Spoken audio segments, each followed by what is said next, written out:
Muy buenas tardes, bienvenidos a su programa de Café Psicoanalítico. Hay como que bajaron las sillas, pero bueno, ahorita o subieron el micrófono, no sé. Bueno, ahorita checamos. Pues sean bienvenidos y por favor preséntense, chicos y chicas. Buenas tardes, mi nombre es Patti, qué gusto que están con nosotros. Hola, ¿qué tal? Les habla Octavio, bienvenidos a la charla amena con aroma café. Espero disfruten el programa de hoy.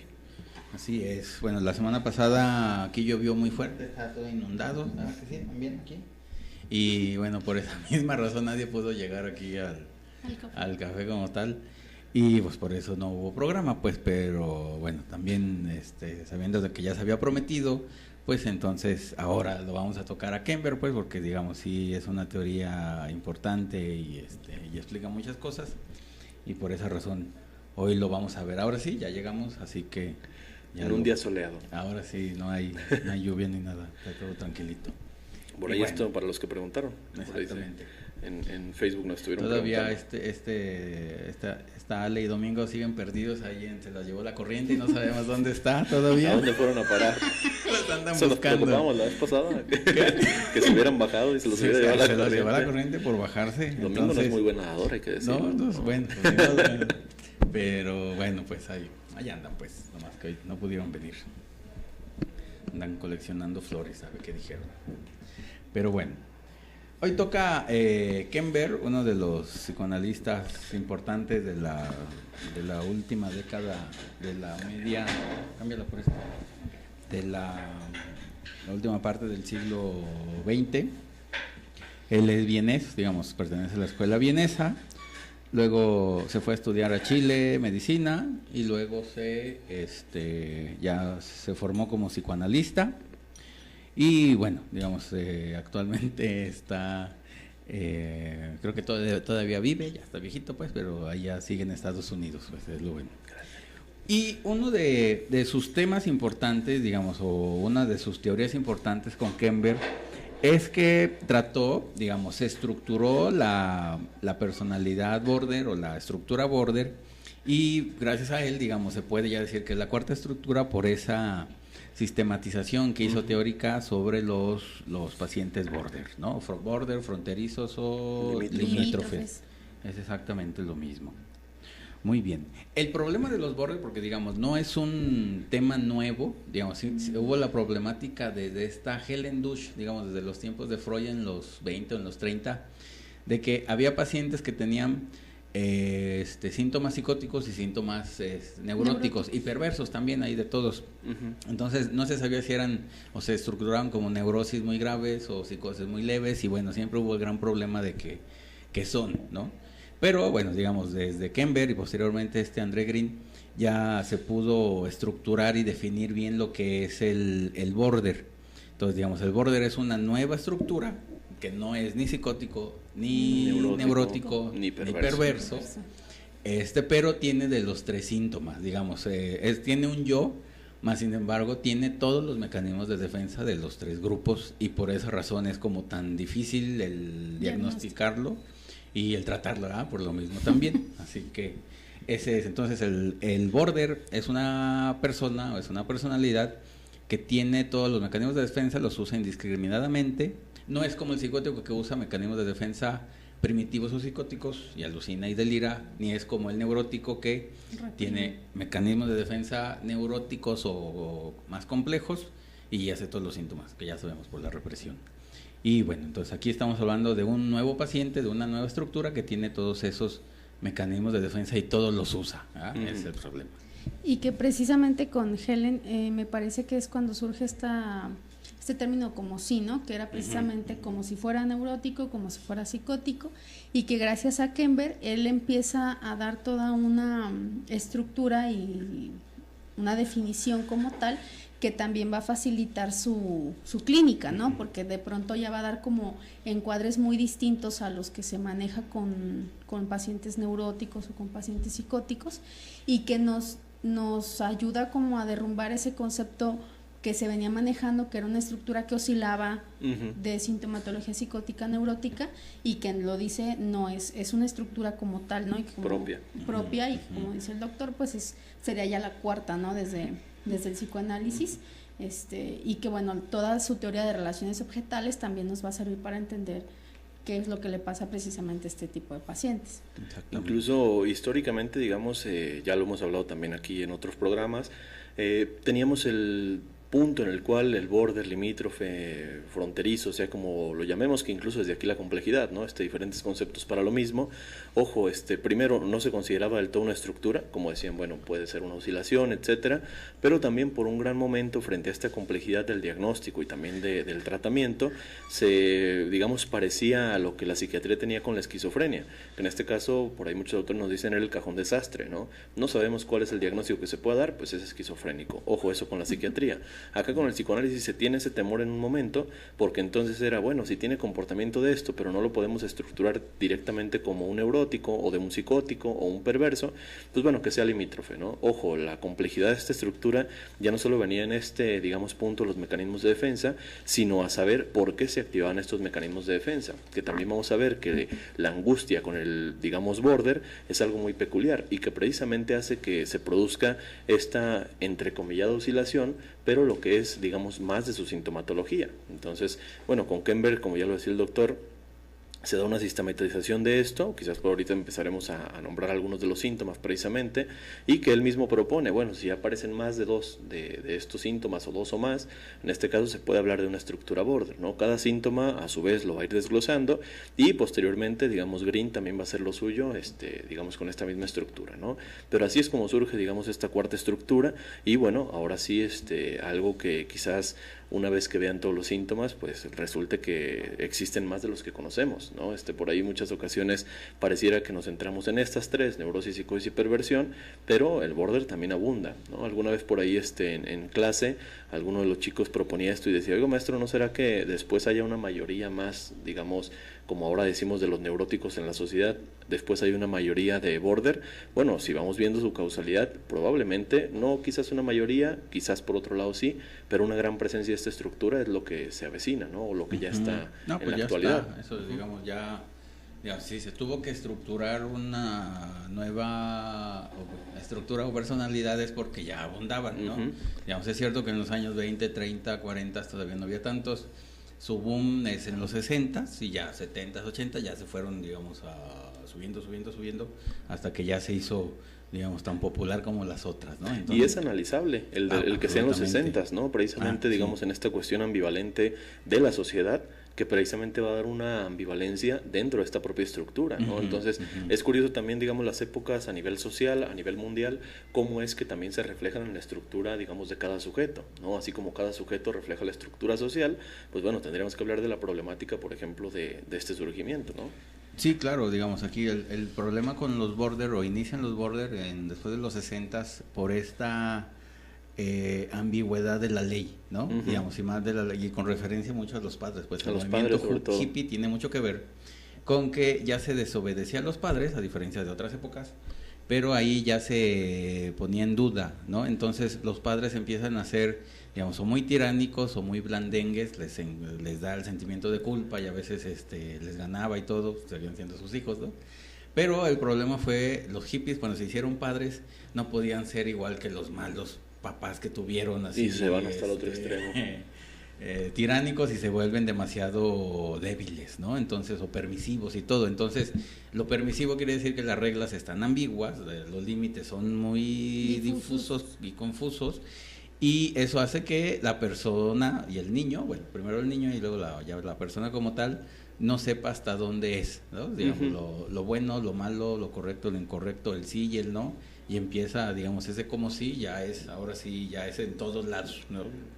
Y eso es lo que pasa que socialmente podríamos ver esto con los padres, que digamos es el primer momento en el que se utiliza la premisa, sé el amigo de tu hijo. Ojo, por ahí en los 60 es la primera ocasión, ¿sí? ¿No? Que es precisamente antes de, bueno, ¿cuál amigo? Yo soy la ley, soy la autoridad, exacto, a mí se me respeta y sigo así. Como dice el doctor, venía de una cuestión muy tiránica, ¿no? Y también menciona el doc, bueno, se van a una cuestión blandengue, pero precisamente en esta entrecomillada amistad. Ojo, ya sabemos que tampoco funcionó el ser amigo del hijo, ¿no? En este caso no es el rol que tiene que vivir el padre, ¿no? Por ahí nos decía en alguna ocasión, después llegamos al momento de saber que tengo que ser la autoridad de mi hijo cuando debo de serla, pero también, digamos, esta entrecomillada amistad en algunos momentos, pero no caer en esta propia, manera extrema.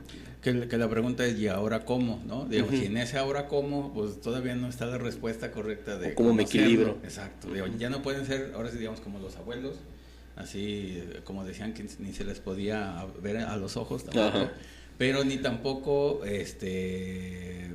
ser amigos, así como que eso no es, esa no es la función. No. Y en los hippies pasa esto precisamente, ¿no? Es como de, bueno, el hijo no era un hijo, sino el hijo era como un amigo más, un hermano más, alguien más de la comunidad.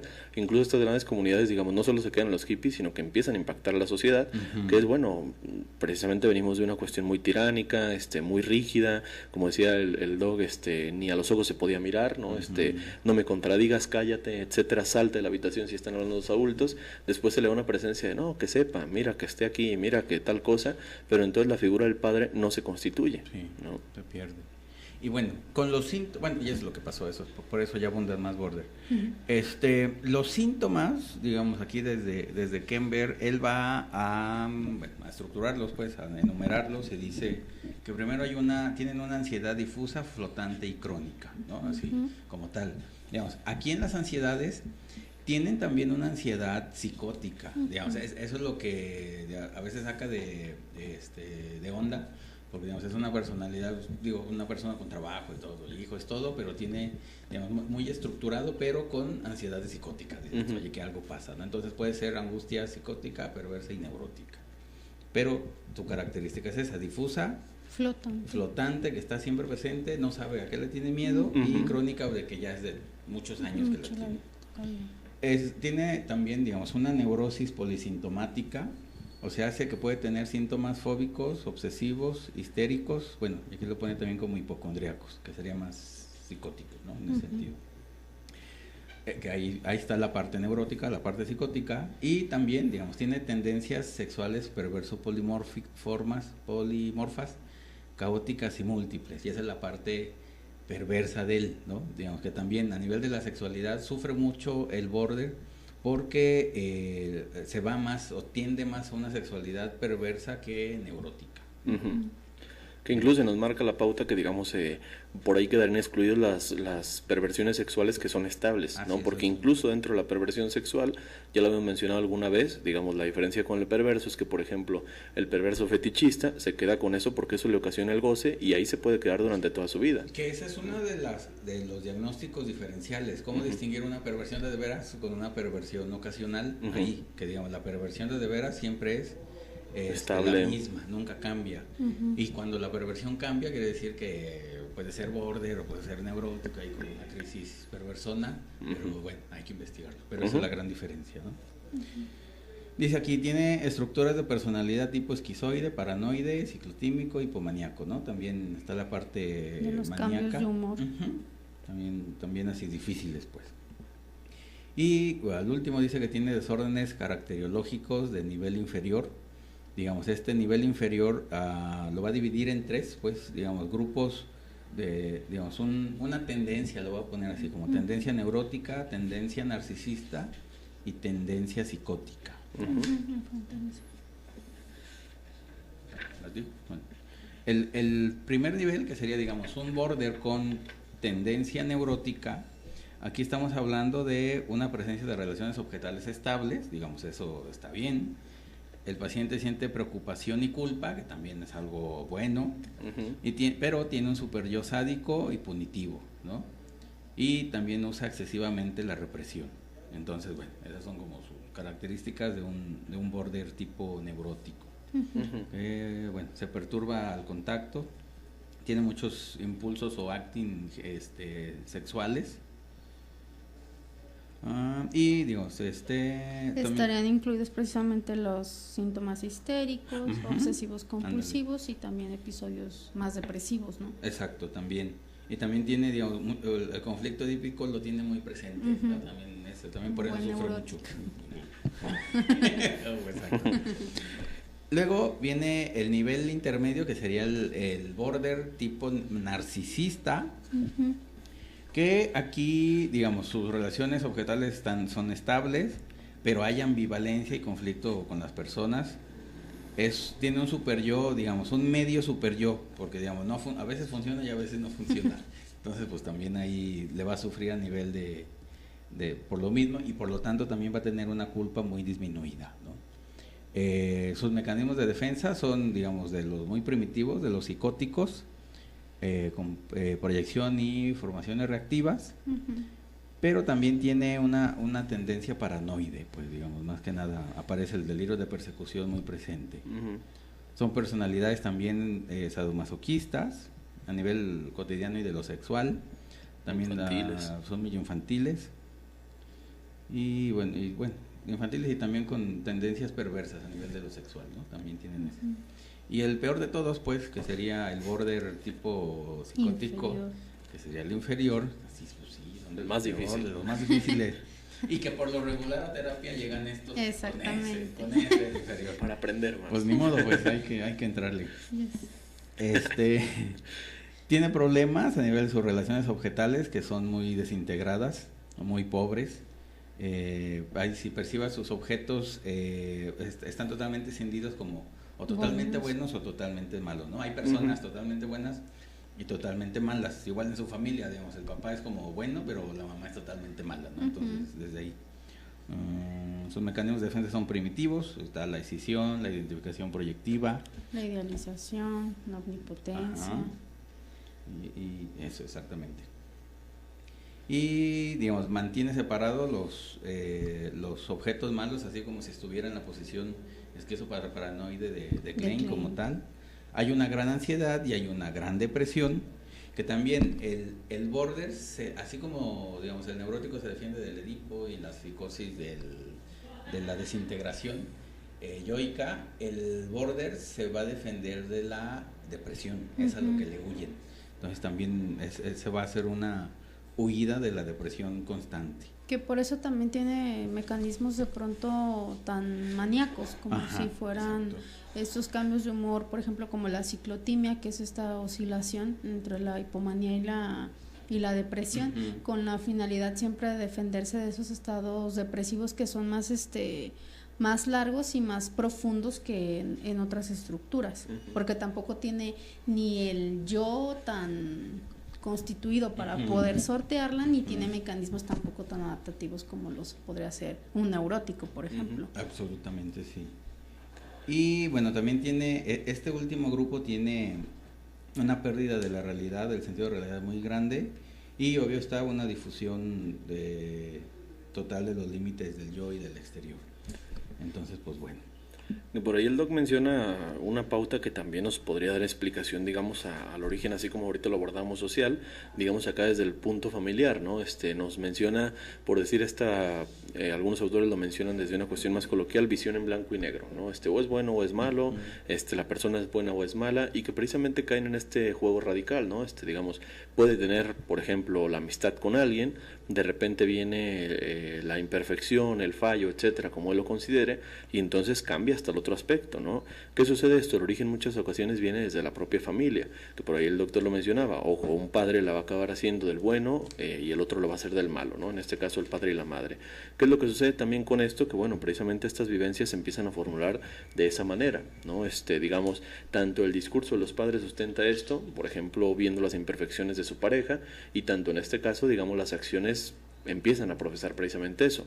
Yo soy el bueno, o yo soy la buena, y él es el malo, o ella es la mala, ¿no? Digamos, punto empieza precisamente a considerar las primeras relaciones, que por ejemplo en otros autores lo veíamos con la propia vinculación, y que aquí se empieza a repetir, digamos, la vinculación que lleva desde los padres precisamente le va a dar esa ambivalencia. Ojo, algunas ocasiones también no solo sucede en la pareja, sino sucede en la misma persona. ¿Qué pasa cuando, digamos, la educación, en este caso el cariño, el trato, desde una sola persona, imaginemos que solo tuviera un padre, se da de manera ambivalente, ¿no? ¿Qué tal que en algunas ocasiones consciente, pero en otras ocasiones el regaño no tiene límites, ¿no? ¿Qué tal que en este caso, digamos, se regaña todo el tiempo, pero de pronto se premia de la nada, ¿no? ¿Qué sucede aquí? Digamos, esa educación empieza a formar una base de cómo se vincula con el otro, pero cómo se vincula en una manera en la cual es ambivalente, ¿no? Esto empieza a ser las propias relaciones objetales que también por ahí se mencionaban, y que propiamente después tendrá, digamos, en el día a día, integrados tanto por los demás como por las situaciones, ¿no? Situaciones que son, digamos, apabullantes, u otras que es como,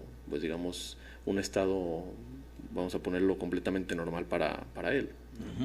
Pues es que el problema, bueno, con las relaciones objetales es que esa misma oscilación afectiva en la madre, como sobre todo con la madre, porque el padre de pronto sí puede llegar ahí a aparecer, con ella, por ejemplo, de disfrazar un no deseo del hijo, por ejemplo, con demasiado afecto, con demasiada sobreprotección o una culpa también disfrazada, es esa misma oscilación que este sujeto o que este paciente fronterizo va a estar desempeñando una y otra vez también en las relaciones interpersonales, que son casi siempre las que son más caóticas, las que fracasan y las que lo llevan siempre a la clínica, o sea, que inclusive asumen roles muy, ahorita que mencionaban lo de la sexualidad perversa, siempre tienden a asumir roles más masoquistas, o sea, no llegan a darse cuenta cuando la gente les está haciendo daño, cuando los está utilizando, porque también de pronto no alcanzaron a ver también la agresión de los padres, o sea, una teoría de Kenber es eso, que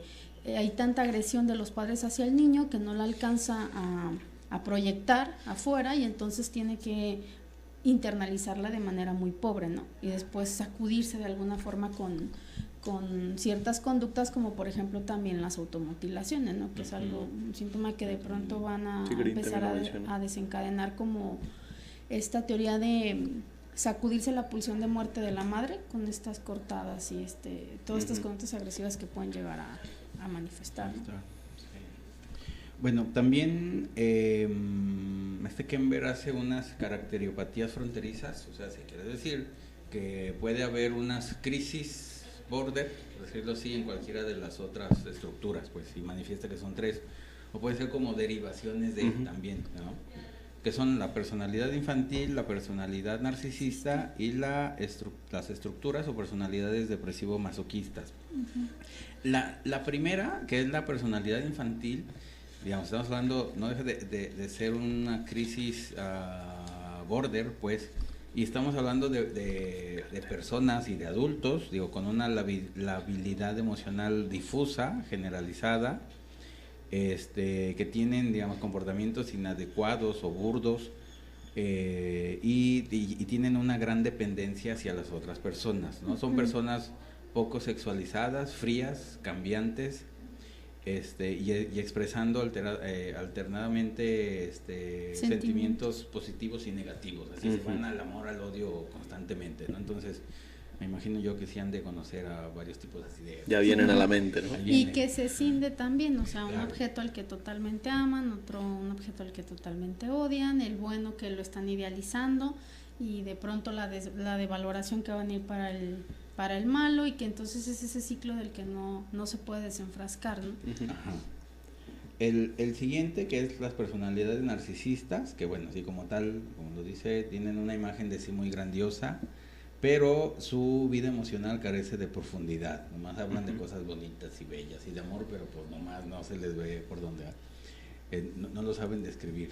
Tienen una gran falla de empatía, son de los tipos explotadores, pues, y con un gran odio, pues, que tienen este tipo de personas, por la gran frustración que tienen. Y la última, que sería la estructura depresivo-masoquista, que tiene una incapacidad para sentir culpa, digamos, de las más difíciles, muchas conductas autodestructivas, sienten un gran alivio al provocar daño, o al hacerlo ellos mismos, y también son, digamos, bueno, también en los suicidios hay, digamos, este tipo de personalidades también tiende mucho al suicidio, son más. Obvio, hay mucha gran rabia y una gran depresión, y pues bueno, pues también es otra variante también de las más graves, ¿no? A fin de cuentas de los border. Que es parte de lo que mencionaba Pati, ¿no? Con estas automutilaciones, ojo, y tanto la dicha o la tranquilidad que adquieren una vez que, digamos, toda esta cuestión caótica, un tanto destructiva, un tanto inconforme, que está precisamente, digamos, en una cuestión muy psíquica, en este propio conflicto, se expresa en algo ya tangible o algo real. Y ojo, muchas veces pareciera que es hacia el otro, pero otras veces acaba siendo hacia ellos mismos, ¿no? Así como por ahí Pati mencionaba esta sexualidad un tanto perversa, que bueno, acaba siendo más masoquista que sadomasoquista. Al igual aquí, la agresión muchas veces acaba, digamos, residiendo en ellos mismos, y por eso también la cuestión del suicidio, ¿no? Que llega a considerarse incluso. Entonces, bueno. Sí,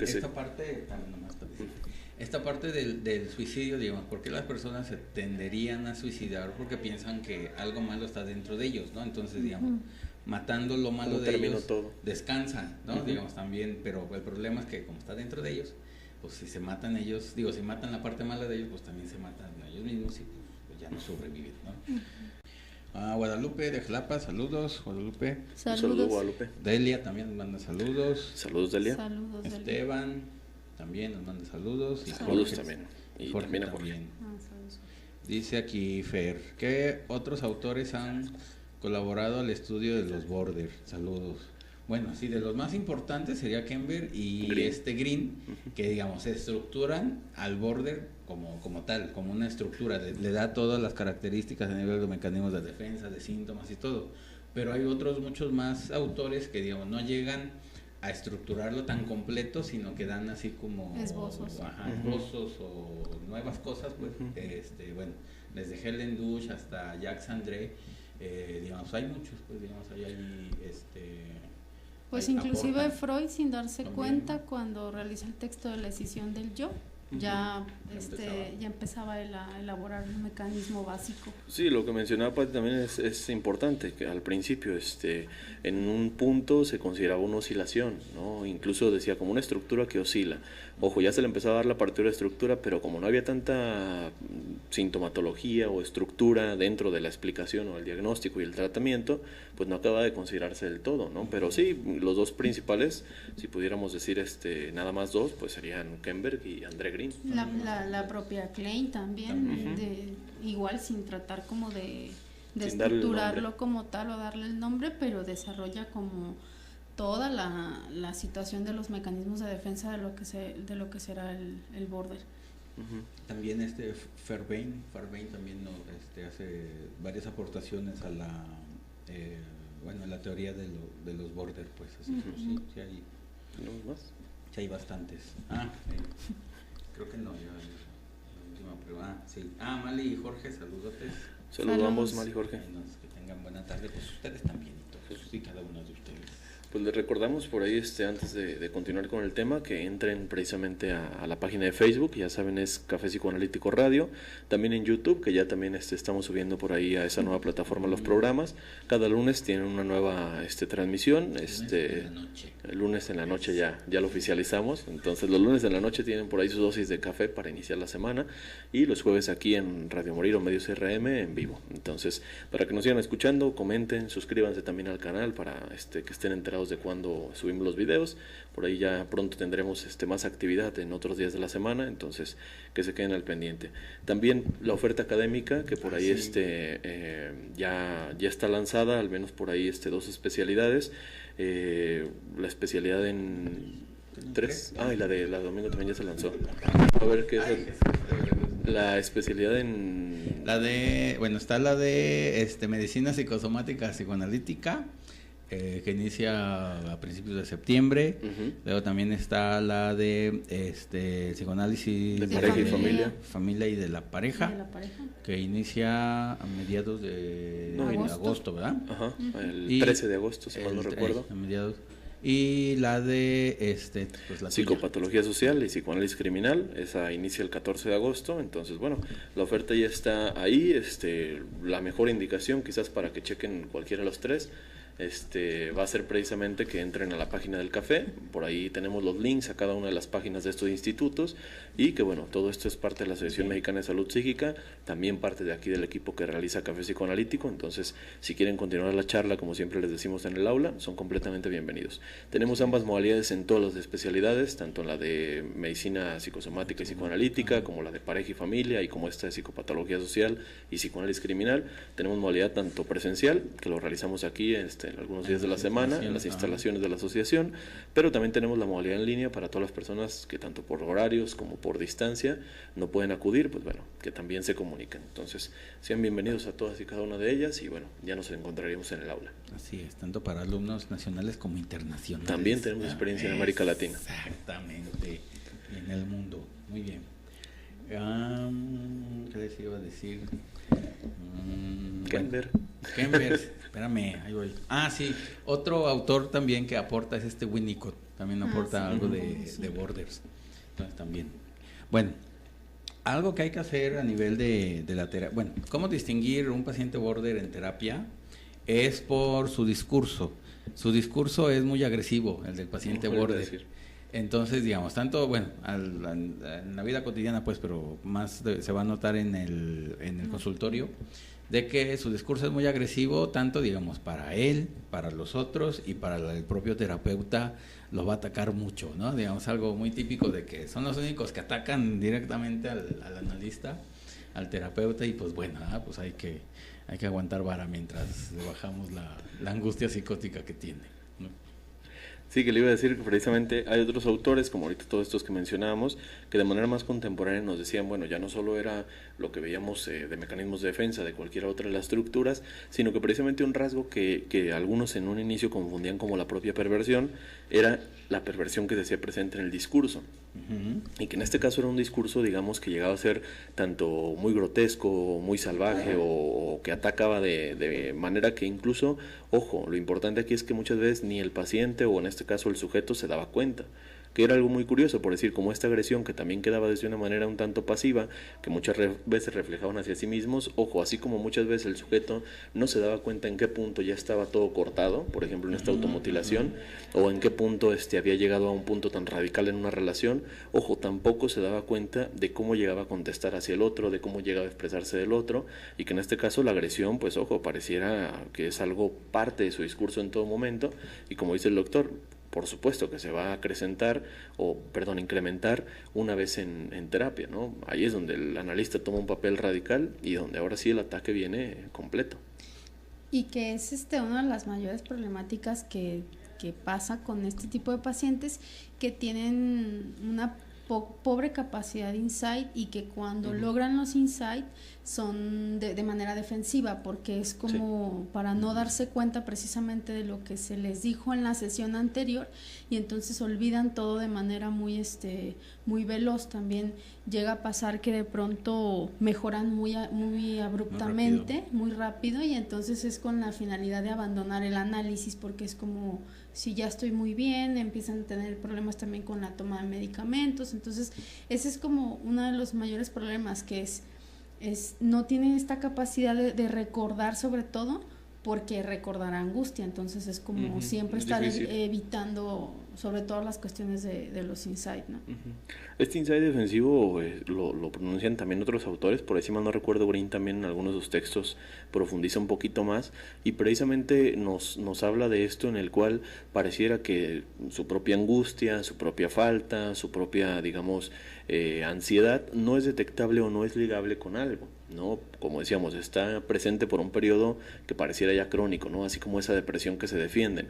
No alcanzan a ver de dónde es que surge todo esto, no alcanzan a ver la relación que tiene muchas veces con el otro, pero sin embargo sí ven la falta, sí ven la angustia, sí ven la ansiedad en el otro, y se vuelven personas muy perceptibles muchas veces, que esto precisamente hace que el discurso suene hasta grosero, ¿no? Ojo, atacan al analista en un punto que incluso el analista dice, híjole, ¿cómo es que sabe esto? O ¿cómo es que ataca por ese medio? Incluso con sus amistades, con sus compañeros, van a dar en el punto, digamos, que más duele, ¿no? En el punto que es algo incómodo. Entonces, desde ahí también este discurso que se considere incómodo, perverso o grosero.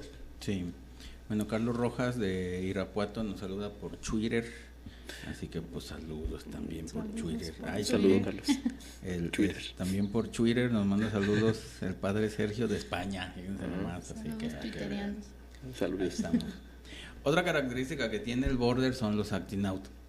Es la personalidad que comete más acting out, y por esa misma razón lo lleva a hacer un montón de cosas y lo mete en muchos problemas, ¿no? ¿Por qué se da este acting out? Por la incapacidad que tiene el paciente de pensar, ¿no? A fin de cuentas, ese espacio que dijera Winnicott, ese espacio transicional no lo tiene, y por lo tanto se pasa del pensamiento a la acción, pasa directamente en un segundo, y por eso se mete en los problemas que se mete. Dentro de la terapia lo que hay que hacer es desarrollar esa capacidad de pensar. Lo que hace muy bien el neurótico obsesivo, aquí hay que empezarlo, que lo haga el border como tal, ¿no? Que piense, darle como opciones para ver qué más se le ocurre, para que no, si comete un error de que ofende al papá, ¿no? Por ejemplo, y ya nos cuenta de que le fue mal y lo regañaron, no sé qué. Entonces hay que decir, bueno, ¿qué otras opciones tienes para cuando te diga algo tu papá, no le contestes así, ¿no? Digamos, o te quedas callado, o le dices otra cosa, o nomás lo piensas y ya, pero no lo dices. Entonces, eso es lo que se le tiene que enseñar, aprender a pensar al paciente, ¿no? Digamos, desarrollar esa capacidad de fantasía, porque también tiene un gran déficit de simbolización, ¿no? Digamos, por lo mismo de que está muy cercano también a la psicosis, ¿no? Cuando se va para allá. Y que sus acting out pues son uno de los principales objetivos terapéuticos, que es disminuir en la medida de lo posible para Kember, o eliminar en la mayoría de lo que se pueda cualquier conducta autolesiva, cualquier conducta de agresión, de pequeños inicios en delincuencia, que también pueden llegar a tenerlo, consumo de sustancias psicotrópicas, porque de pronto también puede pasar, que eso es como extremas, ¿no? O situaciones como extremas deportes. que de alguna forma también algunos deportes, o que llevan el deporte a un extremo de sufrimiento No saludable. con la finalidad de que el dolor de pronto los ayude como a estar también estables, ¿no? Como si fuera un disparo precisamente de toda la pulsión. Entonces es como uno de los objetivos, la contención, y que también va a ser un encuadre más rígido que el encuadre cotidiano que conocemos para otras estructuras.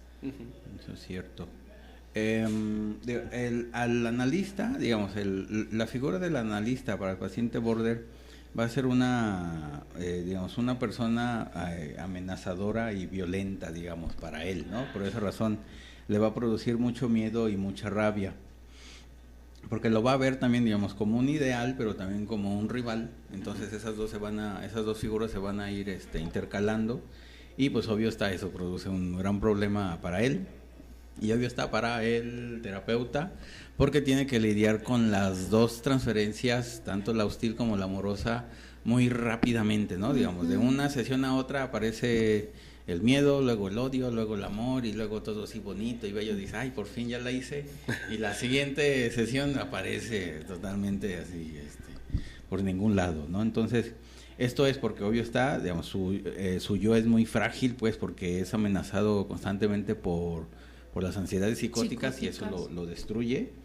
Y pues bueno, eso hay que construir pues ese yo poquito a poquito, y lo más que pueda el paciente construirse, ¿no? Y que esa transferencia ambivalente es de lo que hablábamos hace un momento, que de pronto mejoran muy rápidamente, idealizan el análisis, argumentan que nunca se han sentido así o de esa forma, que lo agradecen, ¿no? Y como dicen, ¿no? La flor y luego la maceta, o sea, de pronto es como a la siguiente sesión ya llegan con que esto no les está funcionando, con que sienten que no les sirve, no me ayuda, con que no se les ayuda, y hay que tratar de también que se interprete el deseo de irse, para que precisamente no se cometa la acción de que se abandone el tratamiento, el acting out. Eso que dices es cierto, digamos, los pacientes fronterizos también tienen esa característica en terapia, que van y vienen a análisis, digamos, y más cuando están en crisis, se sienten bien, se van, pero pues a las 2 semanas otra vez regresa, porque ya se empezaron a sentir mal, y bueno, van y vienen, digamos, eso es algo, lo más que se puede evitar, pues al fin de cuentas, y lo más que se puede interpretar antes de que se vayan, para que no suceda eso. Porque también otro problema con ellos es que son pacientes muy dependientes, entonces, o muy codependientes, como le quieran llamar. Pero, digamos, así como buscan eso porque se pegan al analista o a la terapia, digamos, eso también les produce miedo, y también por eso se van, ¿no? Digamos, también están en esa gran ambivalencia de necesitar al analista, pero a la vez despreciarlo, ¿no? Entonces también es un ir y ¿qué tal venir. que me abandona, no? Entonces uno, digamos, cuando se van los pacientes bordes, no hay que sentirse mal, porque es parte de su terapia, de que van y vienen, y pues bueno, luego van a regresar, y pues ya siguen otra vez y otra vez. Uno trabaja bien las sesiones que esté ahí, y otra vez se va, y otra vez viene, y otra vez uno trabaja, y pues bueno, que también parecían los proyectos, también muchas veces a mí me tocaba verlo en los proyectos académicos, ¿no? También es como de ir, venir también, y también en las relaciones, digamos, de pareja, ¿no? Que ojo, o se van o se aferran bastante a la propia persona y no saben cuándo ponerle fin, y en este caso también que los llevaba a esta cuestión que ya decíamos desde una posición un tanto masoquista, ¿no? En la propia relación también viene esta conflictuación en la que parece o nos vamos a dejar o vamos a estar bien, o nos vamos a dejar o vamos a estar bien, y que todo momento pareciera que es, digamos, la oscilación, ¿no? Eres lo mejor para mí o eres lo peor que me ha pasado en la vida, ¿no? Muy similar a lo que está sucediendo también con el analista. Sí. Y su problemática también para poder pedir ayuda, ¿no? Como también, que es precisamente lo que mencionaba el doc, hay dificultades en el pensamiento y por ende también hay dificultades para verbalizar y decir, no me siento bien y necesito que alguien me ayude o necesito algo, ¿no? Que también de pronto los lleva, por ejemplo, a conductas autolesivas o parasuicidas con la finalidad de que alguien los auxilie, ¿no? O se acerquen. Entonces, es casi siempre también llevan un tratamiento psiquiátrico en ocasiones o de algún internamiento al menos breve, hospitalario, para que se tranquilicen, pero sí siempre va a ser recomendable que lleven una terapia más prolongada que les permita, como dice el doc, verbalizar la ayuda, tener la capacidad de la fantasía, de pensar, de simbolizar, que les va también esas herramientas de irse desprendiendo también de todos los tratamientos que están llevando y que no que se unifique y que no se vuelvan dependientes toda la vida de medicamentos o de esa conducta de necesito hacer algo para que alguien venga y me auxilie. O sea, ellos también se pueden auxiliar solos. Eso será como lo ideal. Sí, totalmente cierto. Otra característica que tienen los pacientes border, que me acordé, a nivel de los estudios, son pacientes que cambian muy frecuentemente de estudios, de universidad, de carreras. Como carreras. Digamos que no tienen nada que ver. Bueno, a mí tuve algún paciente que estudió medicina, luego que no, que estudió leyes, luego que no, luego que estudió psicología, luego que estudió arquitectura, y que nos dices tú, pues qué onda, ¿no? Así como, eso no, está bien pues, pero quiere decir que está en crisis, ¿no? Digamos, está en crisis y por eso hace eso. Yo acá 7 carreras tenía el sujeto, y gastronomía, arquitectura, filosofía, derecho, ¿no? Y así era como de, ¿cómo las enlazas todas? No, pues es para aprender más. No vaya a ser ¿sí? Un bordersazo. Y también otra característica que tienen a nivel de las parejas, son personas que cambian de pareja, pero muy seguido o muy extremo. Sí. Primero se encuentran una pareja punk, y luego se van con un intelectual, luego con un hipster, luego con un darketo, y así como dices tú, ¿qué tiene que ver una persona con el otro? Por lo regular hay una media en la pareja, pero aquí se va del extremo al extremo, ¿no? Entonces estamos hablando de una personalidad border. Vayan diagnóstico final. Vayan a terapia mejor. Contáctenos. Bueno, también. No quieren que lo contacten. No, claro, con todo gusto. Yo he visto pacientes border toda su vida muy seguido, así que pues no hay mayor problema, ya sé cómo funcionan y cómo van en terapia, ya no me asustan ni me sorprenden. Pues despidámonos, por favor. ¿De verdad? Gracias por escucharnos, que estén muy bien. Pues seguimos la charla también en YouTube, ya saben, búsquenos ahí en Facebook, YouTube y aquí mismo los jueves. Así es, bueno, pues que pasen muy buena tarde y aquí nos seguimos escuchando.